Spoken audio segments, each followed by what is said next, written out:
আজি ভাৰতবৰ্ষৰ সংসদৰ চৌহদত বিৰোধী দলৰ নেতা কংগ্ৰেছ নেতা ৰাহুল গান্ধীয়ে আমাৰ ভাৰতীয় জনতা পাৰ্টিৰ সাংসদ উত্তৰ পূৰ্বাঞ্চলৰ নাগালেণ্ডৰ শ্ৰীমতী ফাংনং কন্যাকক যেনেধৰণে দুৰ্ব্যৱহাৰ কৰে এই কাৰ্যক আমি তীব্ৰ ভাষাৰে নিন্দা কৰিছোঁ।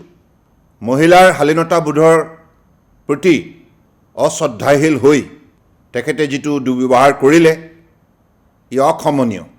আমি ইয়াক তীব্ৰ ভাষাৰে নিন্দা কৰাৰ লগতে মাননীয় ৰাজ্যসভাৰ সভাপতি ডাঙৰীয়াক আমি আহ্বান জনাইছোঁ যাতে বিৰোধী নেতা ৰাহুল গান্ধীৰ বিৰুদ্ধে শক্তিশালী শাস্তিমূলক ব্যৱস্থা হাতত ল'ব লাগে।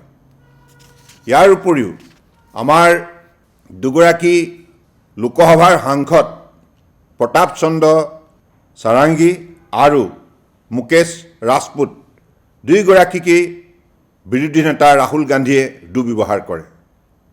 এই কাৰ্যকো আমি নিন্দা কৰিছোঁ আৰু এই সন্দৰ্ভতো লোকসভাৰ মাননীয় অধ্যক্ষ ডাঙৰীয়াক আহ্বান জনাইছোঁ যাতে ৰাহুল গান্ধীৰ বিৰুদ্ধে উচিত শাস্তিমূলক ব্যৱস্থা হাতত ল'ব লাগে।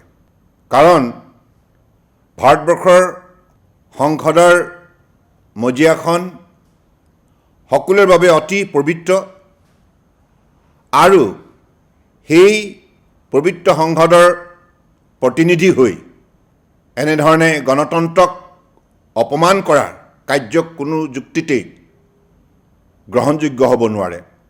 কংগ্ৰেছ দলটোৱে তেখেতসকলৰ নেতা ৰাহুল গান্ধীৰ এই দুৰ্ব্যৱহাৰৰ বাবে ভাৰতবৰ্ষৰ জনগণৰ ওচৰত ক্ষমা খোজা উচিত।